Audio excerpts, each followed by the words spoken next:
আসসালামু আলাইকুম। ক্লাউড বিকোর পক্ষ থেকে আপনাদেরকে স্বাগত। আজকে আমরা দেখব কুইক বুকে কিভাবে ক্রেডিট পারচেস বা বিল রেকর্ড করতে হয় এবং সিকোয়েন্সিয়াল যে ট্রানজাকশনগুলো আমাদের মেক হয় সেগুলো আমরা রেকারিং ট্রানজাকশন রেকর্ডের মাধ্যমে কিভাবে অটোমেটিক্যালি রেকর্ড করতে পারি। তো চলুন আমরা চলে যাই কুইক বুকসে। কুইক বুকসে আসার পর একটি বিল রেকর্ড করার জন্য আমরা প্লাস নিউ সাইনে ক্লিক করব। এরপর সাপ্লায়ার সেকশন থেকে এখানে আমরা বিলের উপরে ক্লিক করলে আমাদের সামনে বিল রেকর্ডের ইন্টারফেসটা শো করবে। বিল রেকর্ডের ইন্টারফেসটা শো করার পর আমরা প্রথমেই একটু বিল নাম্বার বসিয়ে দিব। বিল নাম্বারটা আমরা আমাদের যে বিল ওপেন থাকবে সেই বিল থেকে কালেক্ট করব, বা যদি বিলে আমাদের বিল নাম্বার না থাকে সেক্ষেত্রে আমরা আমাদের প্রয়োজন অনুযায়ী একটি বিল নাম্বার বসিয়ে দিব মেনটেন করে। এরপর আমরা ডেট বসাবো। আমরা দেখছি আমাদের বিলে এখানে মার্চের 4 তারিখ 2023 সাল।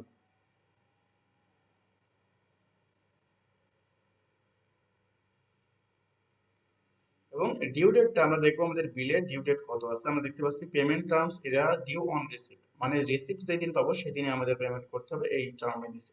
তো সেক্ষেত্রে আমাদের ডিউ ডেট এবং বিল ডেট একই হবে। যদি এরা আমাদের কোনো ক্রেডিট পিরিয়ড অ্যালাউ করতো সেক্ষেত্রে এটা এখানে উল্লেখ থাকতো এবং আমরা সেটা এখানে বসিয়ে দিতে পারতাম। সেক্ষেত্রে এখান থেকে আমরা টার্মস অপশনে হয়তো 15 ডেজ, 30 ডেজ, 60 ডেজ অথবা অন্য কিছু থাকলে এখান থেকে আমরা সেটা অ্যাড করে বসাতে পারতাম। কিন্তু যেহেতু আমাদের এখানে কোনো ক্রেডিট অ্যালাউ করেনি, সো এটা আমাদের এখানে ব্ল্যাঙ্ক থাকবে। এবং সাপ্লায়ারটা আমরা দেখতে পাচ্ছি এখানে আমাদের সাপ্লায়ার নেমটা ইনস্পিরিয়া। সাপ্লায়ার নেমটা আমরা এখানে সিলেক্ট করে দেবো। যদি এখানে আমাদের সাপ্লায়ারটা না থাকতো, প্লাস নিউ সাইন এখানে যে অ্যাড নিউ আছে এখানে ক্লিক করে সাপ্লায়ারটা আমরা অ্যাড করে নিতাম। এরপরে ট্যাক্স অপশনে আমাদের এখানে যদি স্পেসিফিক কোনো ইনফরমেশন দেওয়ার প্রয়োজন পড়ে, যেমন লোকেশন দিতে পারি বা অতিরিক্ত কোনো তথ্য দিতে পারি। এখন ক্যাটাগরিতে আমরা আমাদের এইটা ক্যাটাগরাইজ করে দেবো সফটওয়্যার এক্সপেন্স।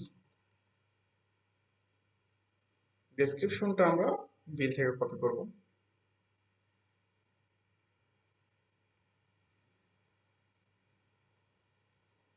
এবং অ্যামাউন্টটা আমাদের 5.99। এবং ডেফিনেটলি এক্সক্লুসিভ ভিএটি। কেন এক্সক্লুসিভ ভিএটি? কারণ আমরা এখানে দেখতে পাচ্ছি আমাদের নেট অ্যামাউন্টটা ছিল হচ্ছে 5.99, তার উপরে 20% ভিএটি ক্যালকুলেট করা হয়েছে। নেট টোটাল হচ্ছে 5.99, ভিএটি অ্যামাউন্ট 1.20। সো এটা হচ্ছে আমাদের নেট অ্যামাউন্ট। এরপরে ভিএটি রেজ করার পরে আমাদের 7.19 হচ্ছে। দ্যাট মিনস এটা হচ্ছে এক্সক্লুসিভ ভিএটি। যদি ইনক্লুসিভ ভিএটি হতো তাহলে শুধু 7.19 থাকতো এবং এর মধ্যেই ভিএটিটা অন্তর্ভুক্ত থাকতো। এখন আমরা ভিএটির পার্সেন্টেজ বসিয়ে স্ট্যান্ডার্ড ভিএটি 20%। আমরা দেখতে পাচ্ছি এখানে আমাদের টোটাল অ্যামাউন্ট চলে আসছে। তো আমরা এখানে যদি ইনক্লুসিভ ভিএটি রাখি সেক্ষেত্রে আমাদের এখানে 7.19 দিতে হবে। আর যদি আমরা এক্সক্লুসিভ ভিএটি রাখি সেক্ষেত্রে আমাদের এখানে 5.99 এবং তার উপরে 20% ভিএটি রেজ হবে। এরপরে আমরা আমাদের বিলটা দেখতে পাচ্ছি এখানে 7.19 এর সঙ্গে ম্যাচ করতেছে। আমরা এই বিলটাকে এখানে অ্যাটাচ করে দিব। ফার্দার আমাদের যদি এটা খুঁজে পেতে অসুবিধা হয় বা বিলটা আমাদের অরিজিনাল বিলের সঙ্গে ইনফরমেশন ঠিক আছে কিনা এটা মেলানোর জন্য আমরা এখানে অ্যাটাচমেন্টটা দিয়ে দিব।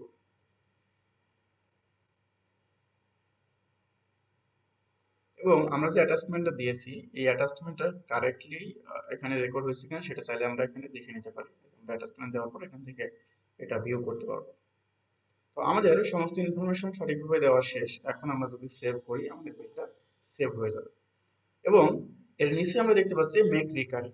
তো আমরা যদি চাই এই ট্রানজেকশনটা একটা নির্দিষ্ট সময় পর পর হোক বা একটা নির্দিষ্ট সময় পর পর এই সেম ট্রানজেকশনটা আমাদের মেক হবে, সেক্ষেত্রে আমরা এখানে মেক রিকারিং এ ক্লিক করে ফার্দার কিছু কাজ করে আমরা এটাকে রিকারিং ট্রানজেকশন হিসেবে রেকর্ড করতে পারি। তো আমরা আপাতত এখান থেকে দেখবো বিল কিভাবে রেকর্ড করতে হয়। রিকারিং ট্রানজেকশনটা আমরা একটু পরে দেখতেছি। এখানে সেভ এন্ড ক্লোজ করে আমাদের এটা ট্রানজেকশন রেকর্ড হয়ে যাবে।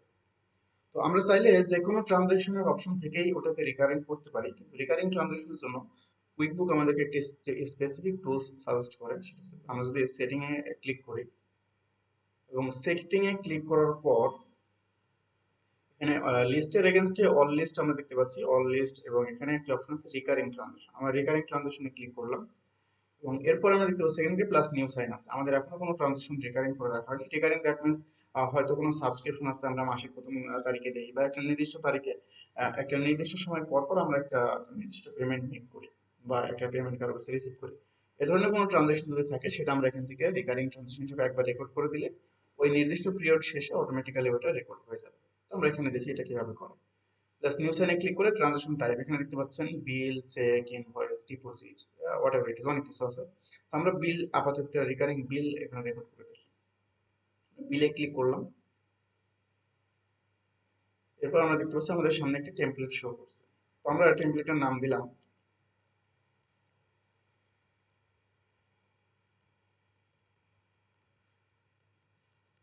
সাবস্ক্রিপশন।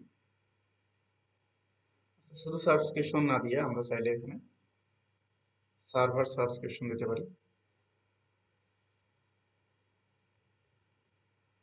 এবং আমরা এটা শিডিউল অর্থাৎ আমরা একটা নির্দিষ্ট সময় পর পরে করবো, এবং আমরা ডেজ ইন অ্যাডভান্স আমাদের এই বিলটা কতদিন আগে রেকর্ড হবে আমরা চাচ্ছি যেই দিন আমাদের শিডিউল ডেট ওই দিনে রেকর্ড হবে, তার কোনো ডেট অ্যাডভান্স দিচ্ছি না। সাপ্লায়ারকে ইন্সপেরিয়াম, এবং কত মাস আমরা এটা কতদিন পর পর হবে আমরা দেখতে পাচ্ছি আমাদের এই বিলটা একটা মান্থলি বিল। সো আমরা এখানে মান্থলি রাখতেছি কত তারিখে মাসের। আমরা যদি এখানে ডে রাখি সেক্ষেত্রে এখানে ফার্স্ট সেকেন্ড থার্ড এভাবে আমাদের মাসের 30তম দিন পর্যন্ত আমরা এখানে দেখতে পাবো।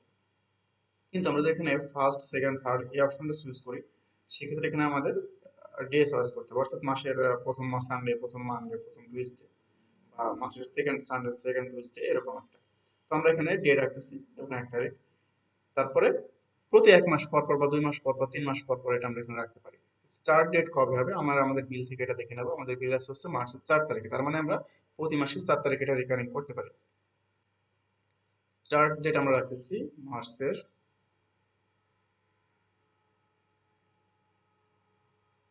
সরি এটা আমরা যেহেতু 24 সালে বিল রেকর্ড করতেছি এবং এটা আমাদের একটা প্রিভিয়াস বিল, তার মানে আমরা একটু এগিয়ে না গেলে এটা রেকর্ড করতে পারবো না। আমরা সেম ডেট রাখতেছি কিন্তু 25 সালে, 24 সালের এটা আমরা জুন মাস থেকে দিই, ধরলাম জুন মাসে 4 তারিখ। এবং কতদিন পরে এটা এন্ড হবে আমরা যদি এটা বাই দেই তো একটা নির্দিষ্ট ডেট দিতে হবে যে এতদিন পরে এটা এতদিন পর্যন্ত চলবে। আর যদি আমরা এখানে আফটার দেই তাহলে একটা নির্দিষ্ট টার্ম দিয়ে দেবো যে 5 বার, 10 বার বা 15 বার মেক হওয়ার পরে এটা অফ হয়ে যাবে। এবং আমরা টার্মস দিতে পারি এখানে, যদি কোনো টার্মস থাকে আমাদের বিলের সাথে, যেহেতু আমাদের কোনো টার্মস ছিল ডি ওয়ান রিসিপ্ট ছিল আমরা ডি ওয়ান রিসিপ্ট রাখতে পারি। এবং আমরা ট্যাগটা আপাতত স্কিপ করতেছি। ক্যাটাগরি হচ্ছে সফটওয়্যার, ডেসক্রিপশনটা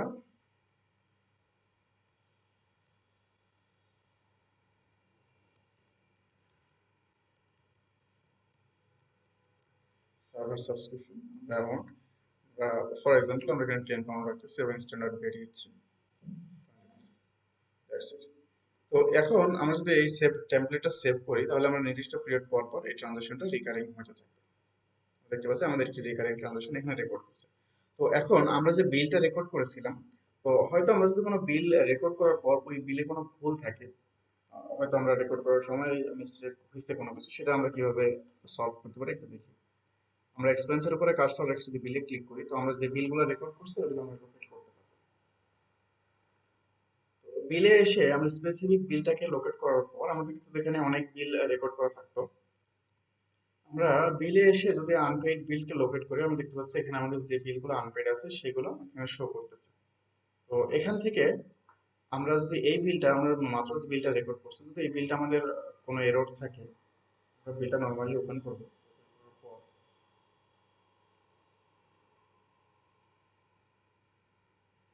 দেখতে পাচ্ছি আমাদের সামনে আমাদের বিলটা শো হয়েছে। তো এই ক্ষেত্রে আমরা এখান থেকে আমাদের প্রয়োজনীয় যে কোনো এডিট মেক করব। আমরা ধরে নিলাম এটা আমাদের যদিও কারেক্টলি রেকর্ড হয়েছিল, এটা আমাদের 7 পাউন্ড। 7 পাউন্ড দিয়ে যদি আমরা এখন এটাকে সেভ করি তাহলে এটা আমাদের এডিটটা মেক হবে। তো এটা তো এমনও হইতে পারে যে আমি একটা বিল সঠিকভাবে রেকর্ড করছিলাম কিন্তু ফার্দার অন্য কেউ আমার অন্য কোনো এমপ্লয়ি বা কোনো কলিগস হয়তো এটা অ্যাক্সেস নিয়ে এটা উনি আবার এডিট করছে, এখানে কোনো আহ, মানে আমি সঠিকভাবে রেকর্ড করছিলাম উনি হয়তো এটা ভুল করে ফেলছে, সেক্ষেত্রে এটা আমরা কিভাবে রিভার্স করবো। তো আমরা যদি এই নির্দিষ্ট স্পেসিফিক যে কোনো বিলের এখানে মোডে ক্লিক করি তারপরে অডিট হিস্টোরি এখান থেকে শো করতে পারবো।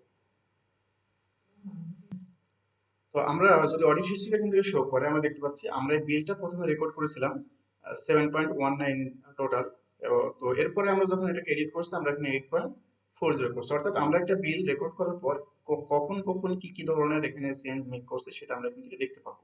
এবং এখানে যদি আমরা বুঝতে পারি যে আমাদের বিলটা শুরুতে ঠিক ছিল পরে বলছিল, এটা আমাদের প্রয়োজন মতো ফার্দার আমরা এটাকে অ্যাডজাস্ট করে নিতে পারবো। তো এটা হচ্ছে একটা বিল রেকর্ডিং প্রসেস এবং রিকারিং ট্রানজাকশন। আমরা সাধারণত বিল রেকর্ড করার পর বা যে কোনো expense any kind of transaction আমরা যদি মনে করি একটা নির্দিষ্ট পিরিয়ড পর পর ওই ট্রানজাকশনটা আমাদের বারবার রিপিট হয়, তো এই রিপিটেড ট্রানজাকশন গুলোকে আমরা আসলে রিকারিং ট্রানজাকশনের মাধ্যমে রেকর্ড করতে পারি কুইক বুকসে। ধন্যবাদ এতক্ষণ আমাদের সাথে থাকার জন্য। আল্লাহ হাফেজ।